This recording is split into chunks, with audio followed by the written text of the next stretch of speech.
All right, how's everybody doing? This is the Comic Samurai. I want to welcome you to my next video. Tonight we're going to be looking at my favorite comic book covers that feature a one-on-one battle. There's nothing I like better than a heads-up fight between two characters. So let's go ahead and jump right in. First up, we got this Detective Comics number 400, and it's a perfect example of what I'm looking for in a heads-up cover. Features Batman versus the Man-Bat in their first meeting, and it really is a great one, done by the legendary Neil Adams. Let's go ahead and move it on. Next up, we got Batman, Sword of Azrael, number 4. This one's done by Joe Quesada, and it features Batman versus Azrael. And that Azrael was such an interesting character. He's the one that took over the title of Batman when Bruce Wayne got his back broken by Bane. And what I like about this one is the dynamic lighting from below and those two characters about to go to blows. Next up, we got Green Lantern number 9, and I always like it when heavy hitters from a company go at it. And in this one, we got Batman versus Hal Jordan's Green Lantern. You get to see how the Dark Knight is going to fare against that green power ring. Next up, we got Green Lantern Rebirth number 5. And another type of heads-up battle I like is when a main hero fights a villain that's his mirror image, an evil version of that hero. And in this one, Hal Jordan's twisted twin of Sinestro are going at it on the cover here. And it's done by Ethan Van Sciver, and it is a beautiful image. I loved his run on that series. Next up, we got Green Lantern number 3, and I always like it when a hero goes up against a different version of themselves. And in this one, Hal Jordan is laying a fist onto the face of Guy Gardner. And if there's a character that ever deserved it, it's Guy. Oh, I always like a cover that features that moment of impact of a punch also. And this one does it better than any other. Next up, we got Solomon Grundy number 2. And I always think it's interesting when they feature a weird villain here and they give him his own series. And in this one, Solomon Grundy gets his own title and he goes up against Bizarro. And I can't think of a better team up of two twisted villains going at it than these two. What a strange fight, but it begs you to open it and see what happens. Next up, we got Villains United number 5, and I thought this was an underrated series. And this cover features Catman versus Deadshot, and that Catman is such an interesting anti-hero. His motivations are ones that you could really relate to. This is an interesting series, and I like this cover of those two villains going at it. Next up, we got Demon number 13. And in this one, he goes up against Lobo, the main man against that Etrigan demon. And they have such a great dynamic with Demon doing his rhyming shtick and Lobo getting as dirty as he can trying to beat that demon. And what a great cover here of those two going at it. Next up, we got The Flash number 199. And this one features that character Zoom, the Reverse Flash, going up against a title character here, and they really do have a great fight. That Zoom is such an evil character, and I like a cover that is very symmetric. And on this one, it's almost a mirror image if you folded it down the middle of those two Flashes battling it out. Next up, we got Action Comics number 831, and I think that Black Adam is one of the most powerful villains in the DC universe. And he usually goes up against Shazam or Captain Marvel, but in this one, he's going up against Superman, and that's one of Superman's greatest weaknesses is magic. So there's a chance that he could lose, and I think that's important. If he just went up against a normal character, Superman can always mop the floor with him, but with Black Adam, it's a wild card, and you don't know what's going to happen.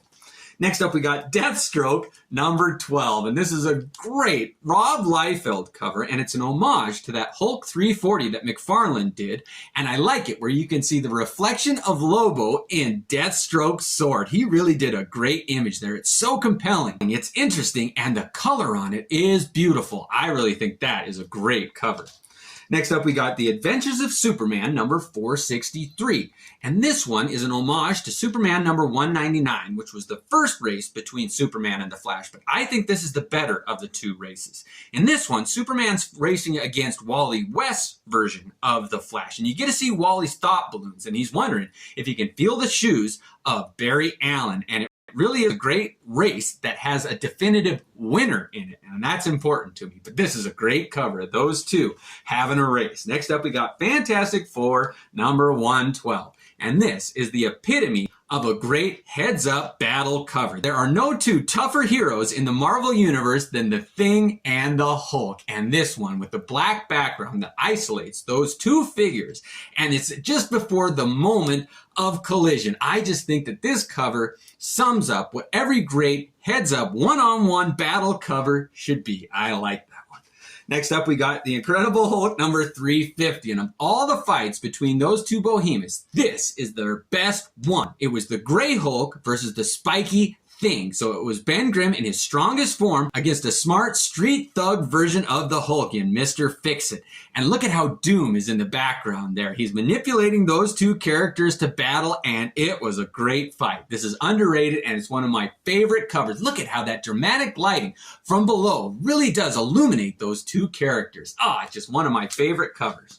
Next up, we got Marvel Feature number 11. And of all the fights between those two, I think this is the most underrated of their battles. I really like the colors on it with that blue in the trade dress, setting off the Jade Giant in his purple pants and the Thing there. It really is just a classic example of a clash between those two colossi. Next up, we got Hulk Thing number 2, and this is a beautiful Jay Lee cover, and it's a more modern version of those two going at it. And what a great image where they're zoomed in and you get to see the two faces of those heroes when they're fighting, and the Thing is biting the Hulk there. It really is an interesting image where you get to see every detail of those two as they go at it. Next up, we got Fantastic Four Unlimited number 4, and this one is truly an underrated cover of those two fighting. It's one of my favorites. I love the lighting on it. Look at how the Thing is backlit there, and the Hulk is throwing a punch, and it's those two drawn so dynamically. I really love this cover. However, the read wasn't so great inside, but just as far as a cover goes, this is how it should be done. Next up, we got Tales to Astonish number 79. And if the Hulk is not fighting the Thing, I want him to be fighting Hercules. I love it when those two go at it. And in this one, it's a classic Kirby cover, an image of the Hulk fighting Hercules as only the King can do. It really is a great image. Set off with that red background there, and they're coming at you. This really is a classic example of how a heads-up cover should be drawn. It really is a great one. Next up, we got The Incredible Hulk number 107, and this is a more modern version of those two going at it. And when the World Breaker version of the Hulk went up against Hercules, he's going to have his handful. It's interesting to see how the Prince of Power is going to lay it down with the Jade Giant, and this one, done by Frank, is such an interesting image of them. And again, it's just at the moment of impact. I love the expression on their faces and the body language of those two heroes going at it.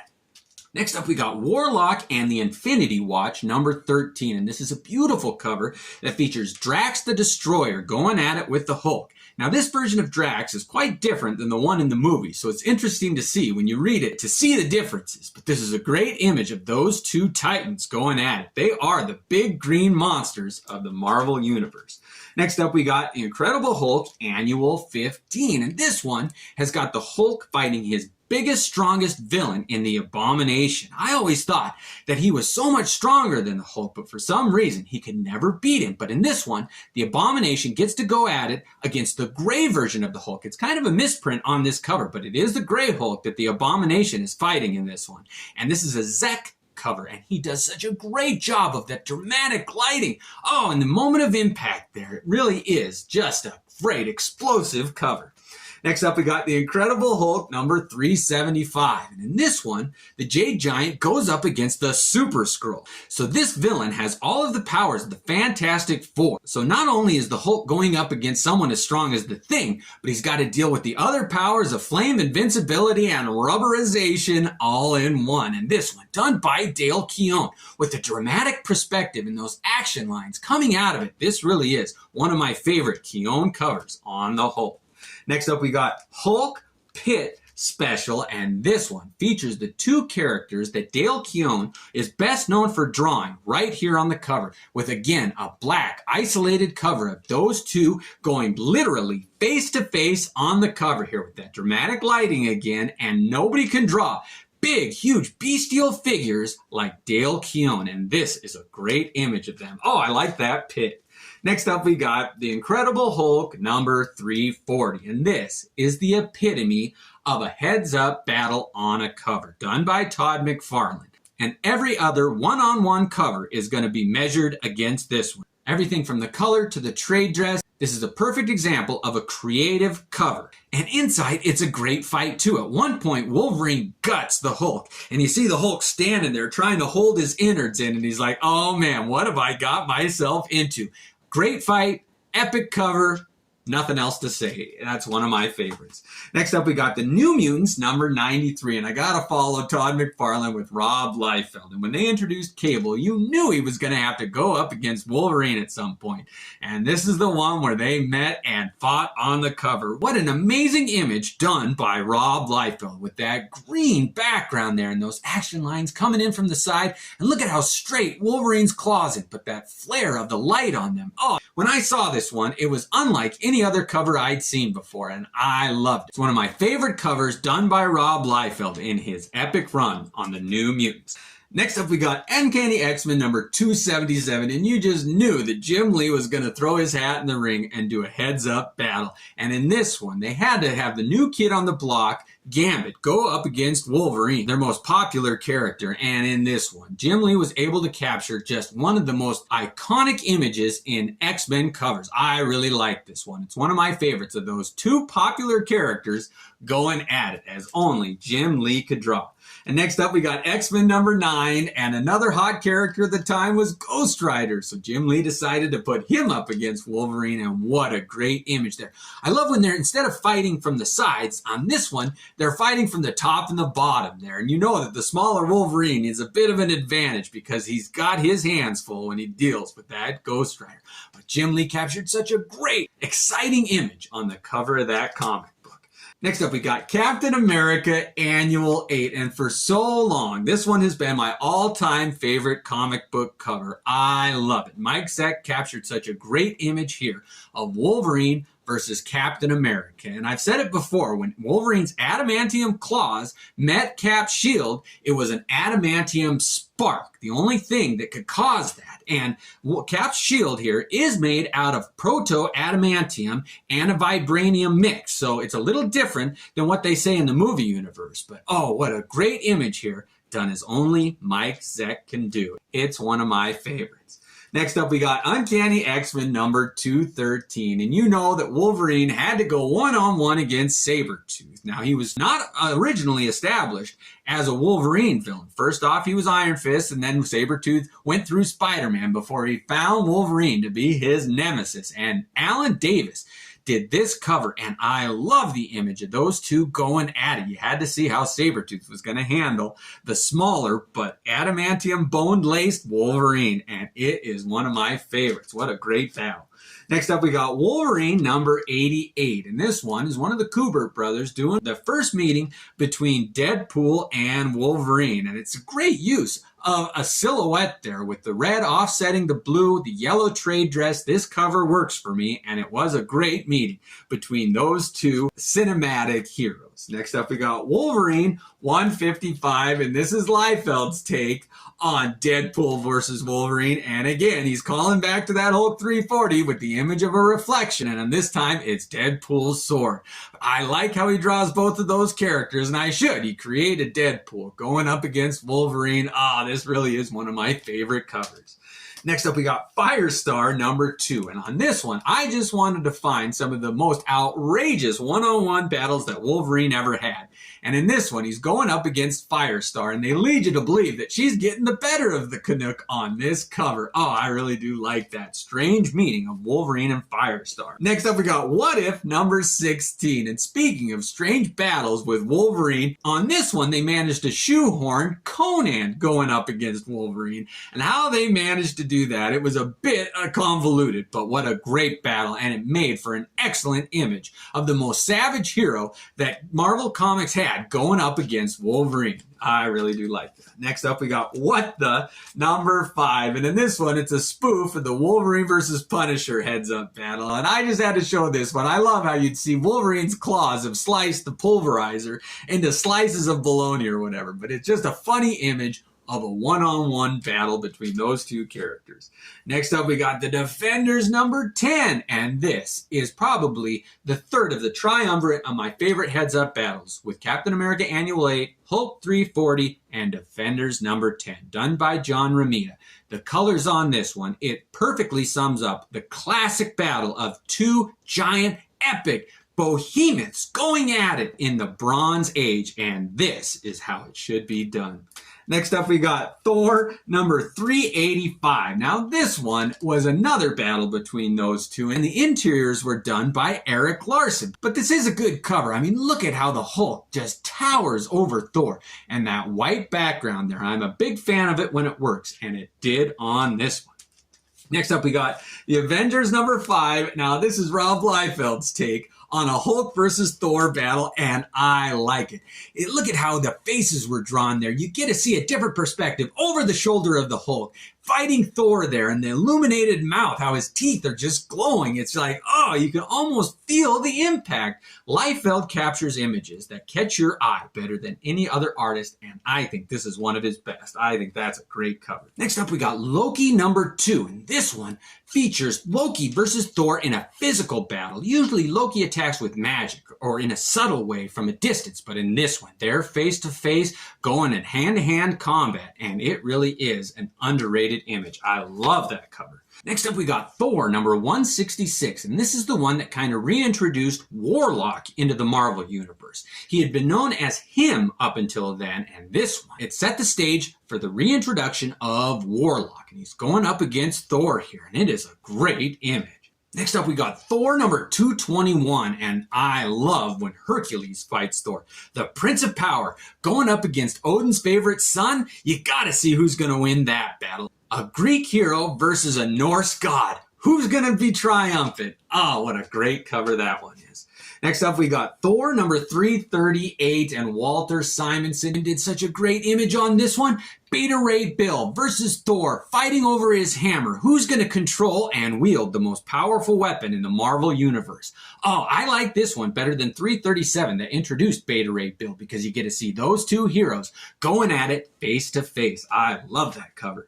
Next up, we got Thor number 27, and I love it when Thor fights the Absorbing Man. I think those two form one of the best dynamics in the Marvel Universe. And in this one, Erik Larsen does such a great job portraying those two going all out. Oh, I do like that cover. Next up, we got Fantastic Four number 339. And again, Walter Simonson draws an image of Thor. But in this one, he's fighting the Gladiator. And what a strange hero. One of the strongest characters in the Marvel Universe. And Walter Simonson draws those two going at it with the Fantastic Four. Whose magazine is this anyway? Oh, I like that image.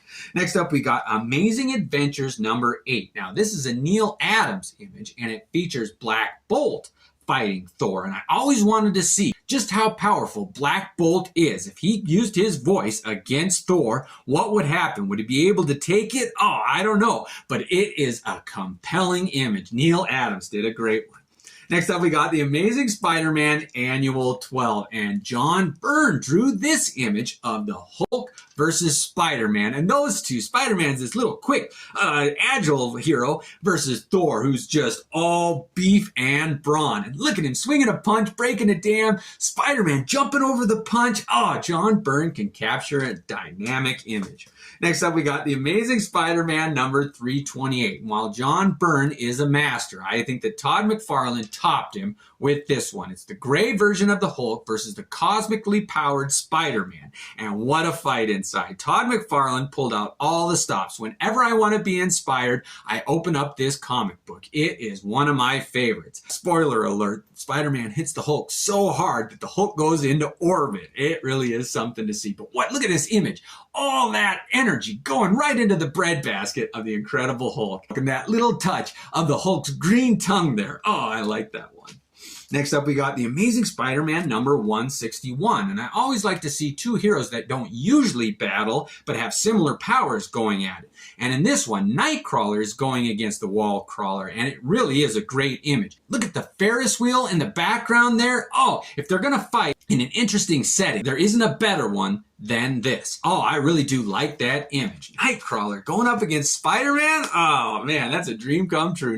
Next up, we got The Amazing Spider-Man number 136. And this one, it features Peter Parker versus Harry Osborn at the bottom and the Green Goblin versus Spider-Man in the top. So it's kind of a mirror image of their alternate identities here. And this one features Harry taking over the mantle of the Green Goblin from his father, Norman. And it's just a dynamic image. The lighting, how those figures are red with the yellow background there. Oh, it's really a great image.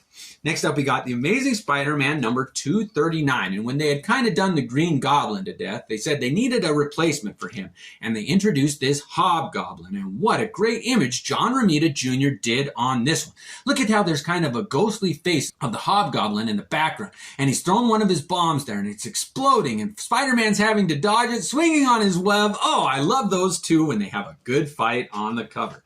Next up, we got The Amazing Spider-Man number 361. And when the Hobgoblin had kind of cooled and they needed to introduce a new villain who wasn't really an anti-hero like Venom, they came up with Carnage. And Mark Bagley did such a great job of a one-on-one battle here with Carnage, laying down the hurt on The Amazing Spider-Man. Who is this character? No other cover begged me to read it and find out about a villain like this one. Oh, I like that.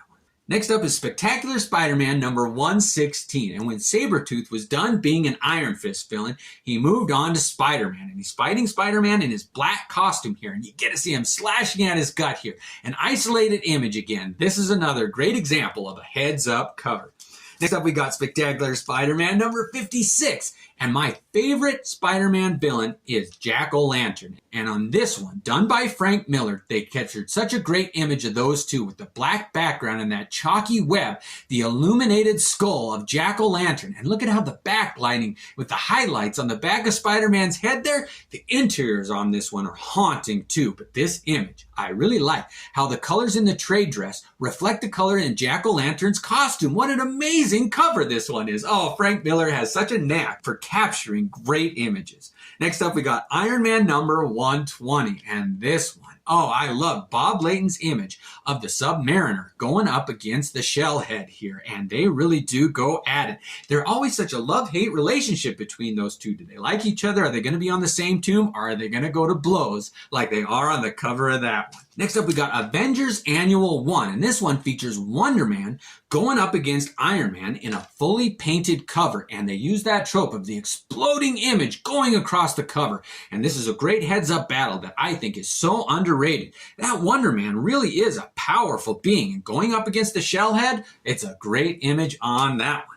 Next up, we got Iron Man number 150. Now, the greatest armored hero in the Marvel Universe is Iron Man, of course. And the greatest villain who uses armor is Dr. Doom. And they're going up face to face here. And I like that Doom has a sorcery side to him, whereas Tony Stark is all about technology. So you get to see those two aspects going at it in addition to those two great characters with that black background there. Oh, Bob Layton did another great heads-up cover on this one.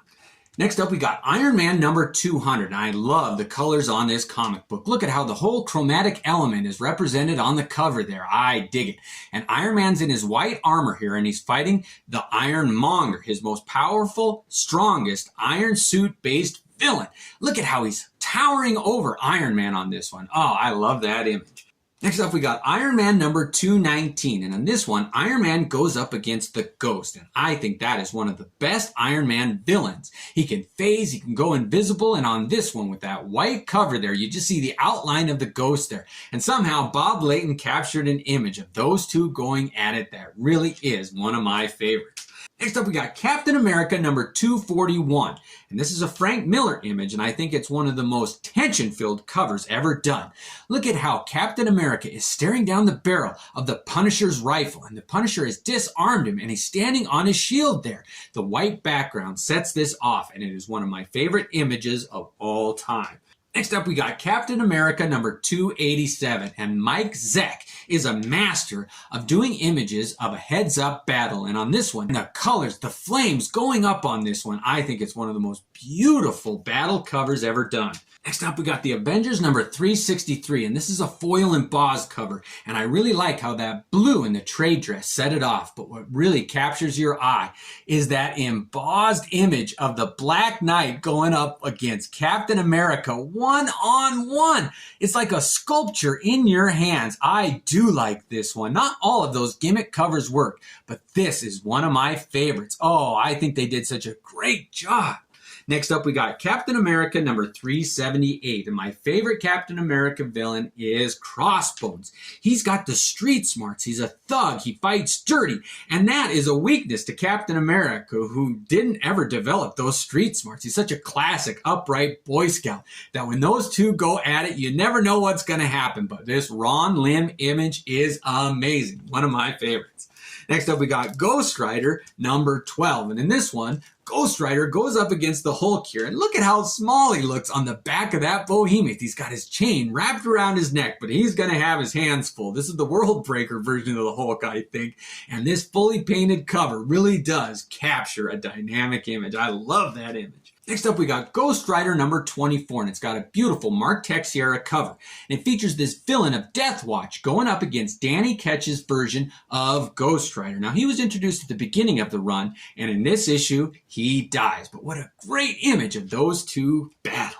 Next up, we got Ghost Rider number 4, and in this one, Ghost Rider's fighting Mr. Hyde. Now, he's one of my favorite villains because he doesn't pop up very often in the Marvel Universe, but when he does, he really displays just what an evil character he is, and what a great image of those two battling on the cover. Next up, we got Ghost Rider number 5, and in this one, Ghost Rider's fighting the Punisher. And look at this image done by Jim Lee. The amount of energy as they explode through the wall is unlike any other. I really like that cover. Next up, we got Silver Surfer number 18, and Ron Lim captured an image here of Galactus fighting the In-Betweener. And look at how he captured the moment of impact there. But I love this image of those two cosmic behemoths going at it, these giants fighting in outer space. I really like Ron Lim's take on those two. Next up, we got Captain Marvel number 33, and this one, done by Jim Starlin, features Thanos, the Mad Titan, going up against Captain Marvel there. Look at how he's got his head in his grasp there. What an evil villain. He's got that glowing aura around him. I really do like this image. Next up, we got Fantastic Four number 133, and this is the comic that introduced Thundra, this strong, powerful female version, and she's going up against Ben Grimm's Thing here. What a dynamic image that is.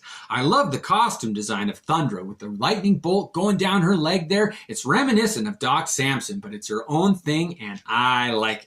Next up, we got the Avengers number 23, and this is a great image done by George Perez, and it features the Vision versus Wonder Man. And that's a great battle because the Vision, his android brain patterns, were molded after Wonder Man. So it's good to see those two go at it. Next up, we got X Factor number 52. Now, this is an early Rob Liefeld image. I like it. I've never seen Sabretooth drawn like that with the stacks of hair above him. And this is my favorite version of Archangel, where he had those metal wings and those feathers that he could fling like daggers. Oh, it really is a great image. Next up, we got Godzilla number 21, and in this one, Godzilla fights Devil Dinosaur. What a strange matchup, but I love to see it. Look at how his atomic breath is blasting there, and you know that the Devil Dinosaur is going to have his hands full with that towering Godzilla. Next up, we got Dark Horse Presents number 36, and this is an early image of Aliens versus Predator, but what a beautiful image of that wash of light blue to dark blue, and those two central iconic characters battling in the middle. Next up, we got Sex Criminals number 14. Now, this is a criminally underrated series. And in this one, the two main antagonists and protagonists finally meet. And it's a literal head-to-head battle on the cover there. But it's a beautiful, simplistic, graphic image here, and I like it. All right, only two left. Next up, we got Poison Elves number 30. And this one features a heads-up image between Lucifer, the main elf there, and this jester-like image, Perintachin. Now, I'm probably butchering how you pronounce that, but I like this image that Drew Ayes was able to capture of those two going face-to-face. And finally, I always say the best for last, we got Star Wars Dark Empire 2 number 4. And this one features a heads-up battle between Boba Fett and Han Solo. Now, you always had to wonder what would happen when those two went at it, and this comic answers that question. And as a bonus, you get to see their ships going at it. The Millennium Falcon versus Slave One. It doesn't get any better than that for me. Well, I hope you enjoyed this look at my favorite heads-up battle one-on-one covers. There's nothing better in my opinion. Thanks for joining me and have a great night.